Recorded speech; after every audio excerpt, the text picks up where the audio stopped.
Hello, everyone, and welcome back to the show. I'm Blake Oliver. And I'm David Leary. And we are talking today with AJ Yawn, partner in charge of product and innovation at Armanino. AJ, welcome to the show. Thanks, Blake. Thanks, David. Excited to be here. We're going to talk today about Audit Ally, a new product unveiled by Armanino. Combining audit expertise and automation technology enables the most comprehensive platform on the market to assess your data security controls in real time. That is the subhead on the website for this tool called Audit Ally. I understand it is a SOC 2 audit tool. AJ, I would love to learn why Armanino created this tool, why you're now offering it to other firms. What's the reason for this? But before that, I think David had a question about SOC 2 audits. I think this word SOC gets thrown out there a lot. So and you see these badges on websites. There's SOC 1, SOC 2, SOC 2 Type 2. I think the AICPA has like a SOC for service orgs badge. Like, is it required? Is it nice to have? Recommended? Like, can you give us a little background on what SOC is for our listeners that maybe don't know? Absolutely. Yeah, it's not the socks you wear on your feet. I'll just level set there. It's not Sarbanes-Oxley, right? We're talking SOC. It's not that either. Okay. SOC, correct. So the AICPA created all of those different SOCs that you mentioned, David. There's a SOC 1, there's a SOC 2, there's SOC for service organizations. And really what SOC 2 is, it's become the de facto standard here in America for companies to prove that they're doing the right thing from a data security perspective. A CPA comes in, assesses them according to this SOC 2 framework that the AICPA created and says, yes, you are protecting your customers' data. And generally what happens, David, if you're running a business, you're going to go out, you'll find somebody, they're super excited about your product, they want to use it. And they're like, just before you sign on the dotted line to get this great contract, I need to see a SOC 2 report. I want to make sure that when I put my data into your system, it's not going to end up on Reddit later on. But that's all a SOC 2 is. It's that proof point to say, I can work with you. SOC 1s are more for financial reporting, but really what most of the US goes after is a SOC 2 report that says I'm doing the right thing from a security perspective that a third-party auditor has validated. So as our business grows, it's not a government regulation. It's another contract we might try to get, or business might try to get, that vendor or potential customer, vice versa, would require this of our organization. Exactly. Yeah. It's not like in healthcare, you have HIPAA, for example, that everybody has to do, or federal government, you have the FedRAMP stuff that everybody has to do. SOC 2 is optional, but it has gotten to the point where it's really not optional anymore. As you grow, as you move and start working with those bigger companies, there's certain companies that literally you cannot get past a checkbox. They have to say, this company has a SOC 2. And if you don't, they're just like, hey man, I love the tool, but I cannot work with you until you go get this SOC 2. Got it. So, Audit Ally, this is the first of its kind SOC 2 tool directly engineered by an accounting firm designed to integrate into any SOC 2 engagement and improve automation and reporting capabilities. That's according to your press release. Tell us about Audit Ally. What kind of tool is it? What does it do? Yeah, it's a tool that combines both the side of the table of the auditor that is doing and performing the audit and the side of the table of the client that's going through the audit, and a tool that bridges the gap between both of these entities. There's tools out there that have been really focused on the client. There's been tools out there that are really focused on the auditor. We truly believe you can't automate this without thinking about both sides of the table. So Audit Ally is that thing that brings those both parties together. So is it fair to think of this as workflow software? Like, David and I have a tool in our company where we have a checklist of procedures for every episode that we record of this podcast. And we go through that, and there's multiple team members who do it. And we even have exposed that to clients now, where if we're producing a podcast for somebody, they can go in or if they're a guest, they can go in and upload their headshot, put in their bio, all in the same software. Is that the kind of thing we're talking about? Yeah, I think you can think about it like workflow software, where it's helping you kind of get through the steps necessary to ultimately get your report. I think some of the cool things that we're building on there is the ability for the technology to accelerate some of those steps in the workflow. So instead of, an auditor having to type out a very long, detailed response of why a piece of evidence isn't working. We're using artificial intelligence to help enhance those answers and allow the auditor to move faster. On the client side, instead of them having to wonder, is this evidence going to be enough for my auditor? We're using artificial intelligence on that side as well to help teach them what right looks like. So it's workflow software, and think about the name Audit Ally.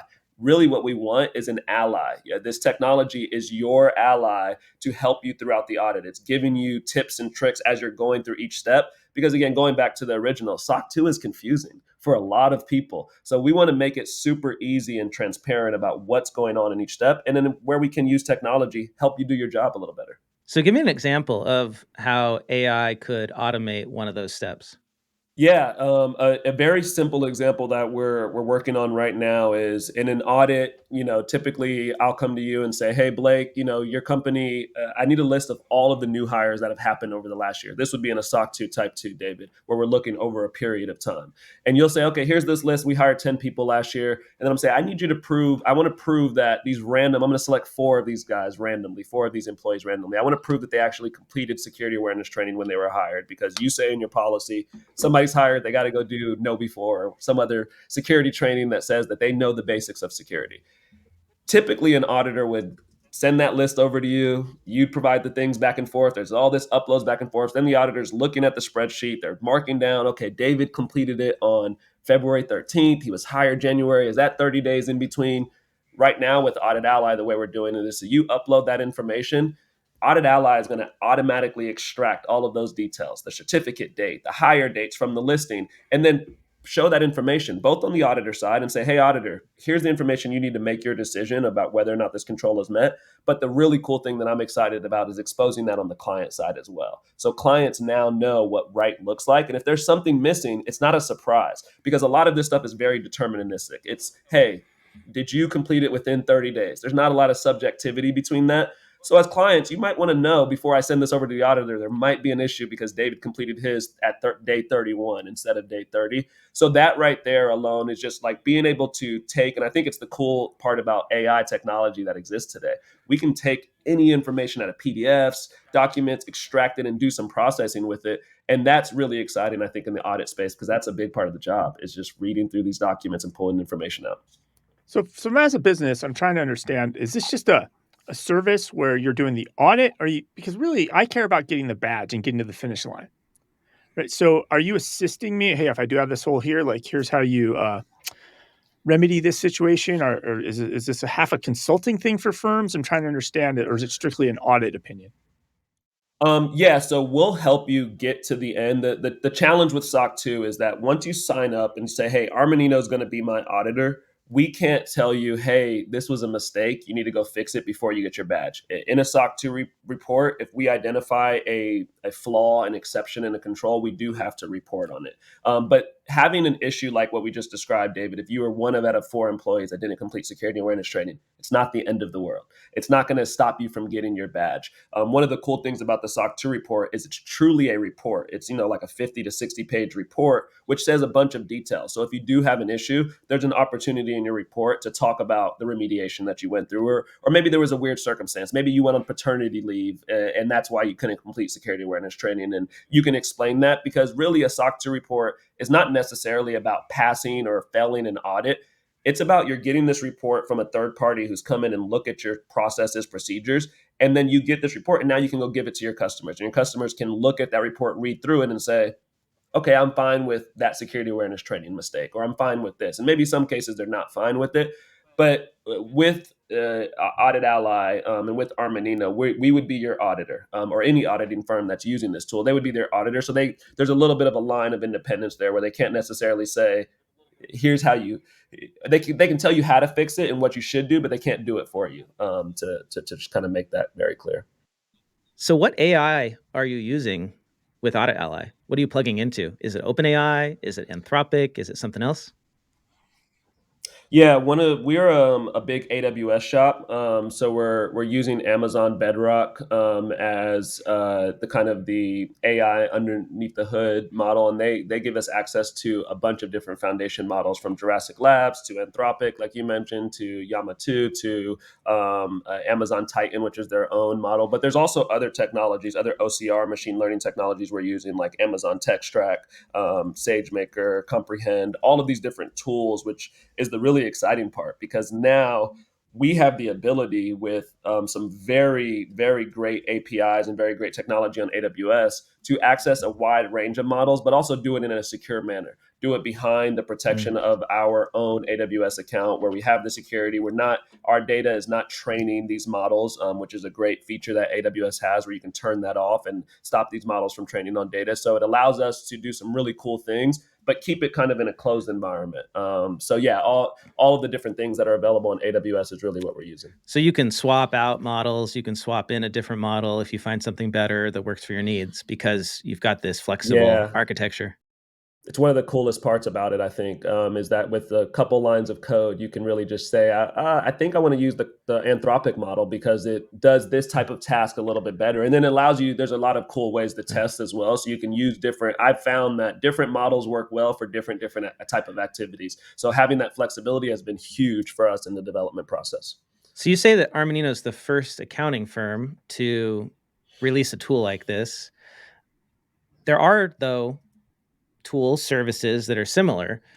If I do a Google search for I need a SOC 2 audit, I see companies with Yep. techie names that don't sound like accounting firms, like Drata or Thoropass or IS Partners or Secure Frame or Nira or Kirkpatrick Price. That one sounds more like an accounting firm. Strong DM, Risk Optics. Like, there's a lot of these techie companies, tech sounding companies out there doing SOC 2 audits. So talk about that. Like, is that what inspired Armanino to get into this?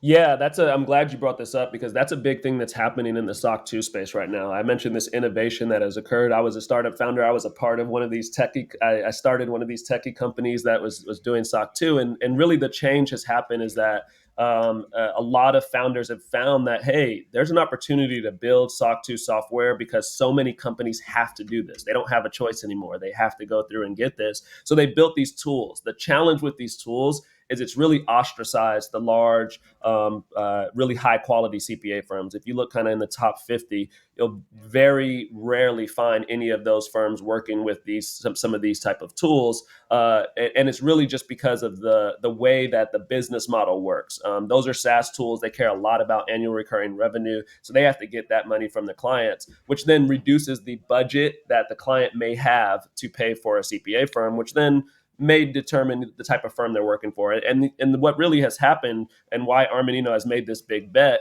is SOC 2 has started to get a little commoditized because of this technology innovation and increase that has happened.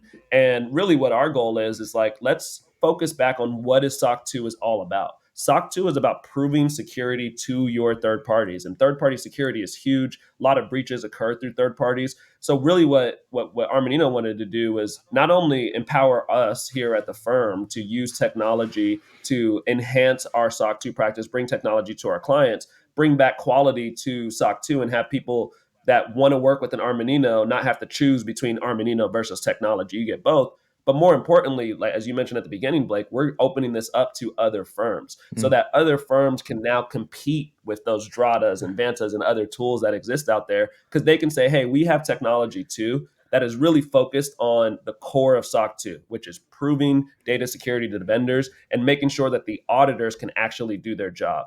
One of the challenges I mentioned, the top 50 firms are not working with some of these tools. One of the challenges is that the tools kind of are determining if a control is passing or not. They're saying, hey, we assess this, we scan this account, and it's a green, you get a green checkbox.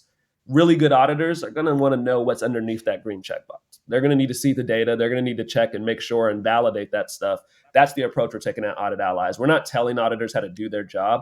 We're bringing the information forward so that they can hopefully do their job a little bit better. But we're making sure that we can still do the audit. We can do it the right way, do it at a high quality. That's the big thing that's happening in the industry, which is why I'm super excited about being here at Audit Ally, because if we can get this right, I think we're going to help save this accounting industry from what is potentially going to these software companies are trying to do, which is take over and kind of eliminate the firms from SOC 2s, which I don't want to happen. Well, and beyond SOC 2, what's to keep them from doing this in other areas of audit?